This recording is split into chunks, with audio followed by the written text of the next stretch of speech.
અમદાવાદ એસઓજીના સ્વાંગમાં ભરૂચના Dubai return યુવક અને ગર્લફ્રેન્ડનું અપહરણ કરાયું. અમદાવાદ એસઓજીની ઓળખ આપી કરાયું હતું અપહરણ. ગંભીર ગુનામાં ફરિયાદીને ફસાવી ટોળકીએ 4.5 લાખની રોકડ પણ પડાવી લીધી હતી.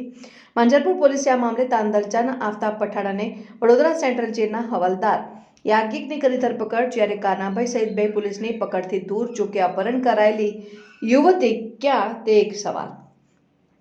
ભરૂચથી ઇનોવા કારમાં ગર્લફ્રેન્ડ સાથે વડોદરાની MS યુનિવર્સિટીમાં આવેલા દુબઈ રિટર્ન યુવક અને તેની ગર્લફ્રેન્ડનું તારીખ 12મી નવેમ્બરે બપોરે અમદાવાદ પોલીસના સ્પેશિયલ ઓપરેશન ગ્રુપના સ્વાંગમાં મકરપુરા રોડ સુસેન સર્કલ પાસેથી સ્કોર્પિયો કારમાં અપહરણ કરવામાં આવ્યું હતું.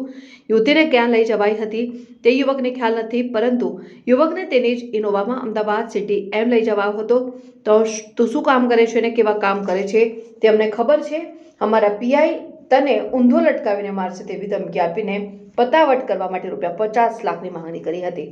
ભરૂચ ખાતે રહેતા પીડિત યુવક અફાનના ભાઈ પાસેથી બળજબરીપૂર્વક ₹4.5 લાખ પડાવી લીધા હતા અને પોલીસના સ્વાંગમાં અપહરણકારોની ચુંગાલમાંથી છૂટેલા અફાને માંજરપુર પોલીસ સ્ટેશનમાં ફરિયાદ નોંધાવી છે. ગત તારીખ 12મી નવેમ્બરે અફાન તેની ગર્લફ્રેન્ડ સાથે ઇનોવા કારમાં વડોદરા ખાતેની MS યુનિવર્સિટી આવ્યો હતો. પાછા જતી વખતે બપોરે મકરપુરા રોડ સુસેન સર્કલ પાસે સ્કોર્પિયો કારે ઇનોવા ઊભી રખાવી હતી. જે કારમાંથી ઉતરેલા શખ્સોએ અમદાવાદ પોલીસના SOGમાંથી યાશિક સાહેબ અને ટીમ તરીકે પરિચય આપ્યો હતો ને ફરિયાદમાં કરેલા આક્ષેપ પ્રમાણે યુવતીને બળજબરીપૂર્વક સ્કોર્પિયોમાં બેસાડી દેવામાં આવી હતી. જ્યારે અફાને તેની ઇનોવા કારમાં અમદાવાદ સિટી એમ લઈ જવાયો હતો. પોલીસે આ મામલે સેન્ટ્રલ જેલના હવાલદાર યાજ્ઞિક ઉપરાંત તેનો સાથીદાર આફતાબ પઠાણની કરી ધરપકડ અને 2ની શોધખોળ ચાલુ. સ્ટેશનમાં ગુનો નોંધાયો છે. કિડનેપિંગનું શું છે? થોડા દિવસ અગાઉ અફાન કાની કરીને જે ફરિયાદી છે તેઓ એક મહિલાના કોન્ટેક્ટમાં આવે છે ઇન્સ્ટાગ્રામ થ્રુ, અને ત્યારબાદ એમની મિત્રતા બંધાય છે. અને એ જે મહિલા છે તેને MS યુનિવર્સિટીમાં એક કામ માટે આવવાનું થાય છે. ત્યારે તે ફરિયાદીનો કોન્ટેક્ટ કરે છે અને ફરિયાદી પોતાની ઇનોવામાં તેને પોતાના કામ માટે MS યુનિવર્સિટી લઈને આવે છે. જ્યારે MS યુનિવર્સિટીમાં પોતાનું કામ પતાવીને આ ફરિયાદી, એની મહિલા મિત્ર અને એમનો ડ્રાઈવર જ્યારે પરત થઈ રહ્યા હોય છે ત્યારે બરોડા ડેરીથી સુસેન તરફ જતા આર્મી કેન્ટોનમેન્ટ એરિયાની સામેવાળા પોર્શનમાં એની ગાડીને એક સ્કોર્પિયો ગાડી દ્વારા રોકવામાં આવે છે. સ્કોર્પિયો ગાડીમાંથી 3 જણા ઉતરે છે અને એની ગાડીમાં બેસી જાય છે.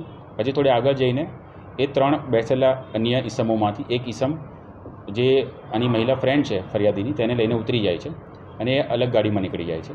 ત્યારબાદ 2 અન્ય ઈસમો અને ફરિયાદી અને એમના ડ્રાઈવર એ ફરિયાદીને એમની જ ગાડીમાં, એમની જ ઇનોવા ગાડીમાં એક્સપ્રેસ વેના માધ્યમથી અમદાવાદ સુધી લઈ જાય છે અને તેની પાસેથી એવી માંગણી કરે છે કે તારા જે પણ ધંધા છે અમને ખબર છે, અમે પોલીસમાંથી આવીએ છીએ અને તારો ઉપર ગંભીરમાં ગંભીર ગુનો દાખલ થશે જેવી ધમકી આપીને તેની પાસેથી પૈસાની માંગણી કરે છે.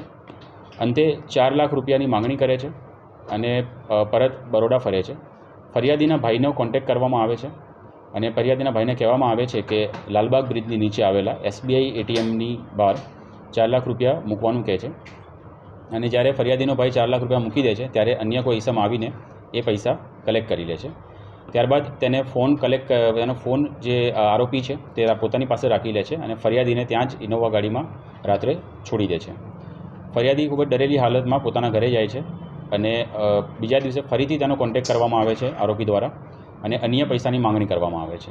જ્યારે તે અન્ય માંગવામાં આવેલા પૈસા આપવા માટે ફરીથી બરોડા આવે છે ત્યારે તેને ધ્યાનમાં આવે છે કે જે આરોપી દ્વારા આ કૃત્ય કરવામાં આવ્યું હતું, કિડનેપિંગ કરવામાં આવી હતી અને ખંડણી માગવામાં આવી હતી, તે કોણ છે તે બાબતે તેને જાણ થાય છે. જેમાં એક ઈસમ આફતાબ પઠાણ કરીને નામ એના ધ્યાને આવે છે, જે તાંદલજાના રહેવાસી છે, અને અન્ય ઈસમ યાજ્ઞિક કરીને જે જેલ પોલીસ તરીકે કામ કરે છે. તે 2 વિશે એના ધ્યાનમાં આવે છે અને આટલી ઘટના તેમના ધ્યાને આવતા ફરિયાદી ફરિયાદ કરવા માટે પોલીસ સ્ટેશન આવે છે અને ત્યારબાદ તેમની વિગતે ફરિયાદ લેવામાં આવે છે. અત્યારે હાલમાં આફતાબ પઠાણ અને યાજ્ઞિકની અટક કરવામાં આવી ગઈ છે અને અન્ય 2 ઈસમો હજુ પણ વોન્ટેડ છે.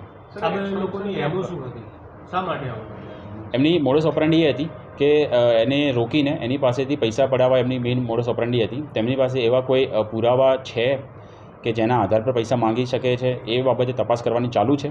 પણ ફરિયાદીને ડરાવવામાં આવ્યો હતો કે તને મારવામાં આવશે અને તારી વિરુદ્ધમાં ગંભીર ગુના દાખલ કરવામાં આવશે.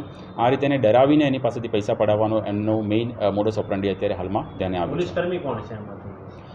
યાજ્ઞિક કરીને જે ભાઈ છે તે પોલીસકર્મી છે કઈ આગળ ફરજ બજાવે છે? તે jail police Baroda central jail પોલીસમાં ફરજ બજાવે છે. જેટલા બી લોકો આ ઘટનામાં જોડાયેલા છે, સામેલ છે, એકબીજાને કોણ કોણ ઓળખે છે, કેવી રીતે ઓળખે છે, એવું કંઈ જાણી શકાયું છે? જે 3 જણા બેઠા હતા એમાંથી 2 જણની ઓળખ થઈ ગઈ છે. એક યાજ્ઞિક જે જેલ પોલીસ તરીકે કામ કરે છે, અન્ય ઈસમ આફતાબ પઠાણ જે તાંદરજાના રહેવાસી છે, અને અન્ય 3rd ઈસમ જે બેઠા હતા ગાડીમાં એમની સાથે તે કાનાભાઈ કરીને છે, જેમની પકડવાના બાકી છે, જે તે હાલમાં વોન્ટેડ છે. જે ફરિયાદી છે એ અકોટા વિસ્તારમાં એનો ભાઈ પૈસા લઈને અકોટા વિસ્તારમાં કોઈ ગલ્લા ઉપર જાય છે અને ત્યાં આગળથી ફોન કલેક્ટ કરે છે અને ગલ્લા ઉપર ત્યાં પૈસા પણ આપે છે. તો કયો ગલ્લો છે અને શું છે? એક ગલ્લો છે જે બંધ છે, એ બંધ ગલ્લાની બહાર એક માણસ ઊભો હશે, એને તારે ₹1,00,000 આપવાના છે એવું આરોપી દ્વારા કહેવામાં આવ્યું.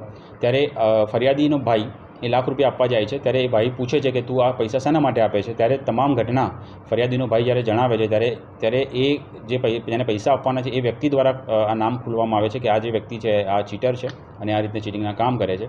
અને ત્યારબાદ સમગ્ર ઘટના સામે આવતા ફરિયાદી આપણી પાસે ફરિયાદ કરવા માટે આવે છે. આ લોકોએ રેકી કરી હતી કે કેવી રીતે આ સમગ્ર ઘટનાનું પ્લાનિંગ કર્યું હતું?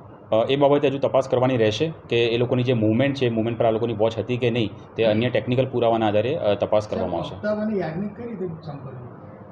આફતાબ અને યાજ્ઞિક મિત્રો છે. આફતાબ અને યાજ્ઞિકની મુખ્ય ભૂમિકા આ કિડનેપિંગ કરવામાં અને એક્સટોર્શન કરવામાં મુખ્ય ભૂમિકા છે. કોઈ અન્ય ગુનાઓ છે? હજુ સુધી સામે નથી આવ્યા, પણ હજુ ઊંડાણમાં તપાસ કરી રહ્યા છે. જો કંઈ સામે આવશે તો. ગલ્લા પર રૂપિયા લેવા માટે કોણ આવ્યું?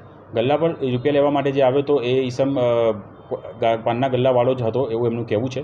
પણ હજુ પણ એ બાબતે એના જે સીસીટીવી ફૂટેજ છે અને જે લેવા માટે આવ્યા તેના ફોન નંબરના આધારે ઊંડાણમાં તપાસ અત્યારે ચાલુ છે. એની અટકાયતી પગલાં કંઈ લેવામાં આવે છે ગલ્લાવાળા જેને પૈસા છેલ્લે લીધા? એ બાબતે હજુ તપાસ ચાલુ છે. તેનો રોલ આમાં હતો કે નહીં એ બાબતે તપાસ ચાલુ છે. પૈસા લેવા માટે કોણ આવ્યું સાહેબ?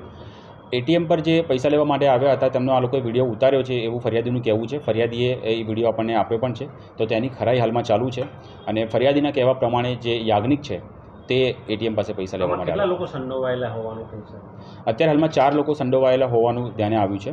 અને હજુ તપાસ ઊંડાણપૂર્વક કરવામાં આવશે અને જેટલા પણ નવા નામ અને ચહેરા સામે આવશે તેને આમાં જે ગાડી લઈને ગયા હતા સુસન રોડ, જો તમે કહો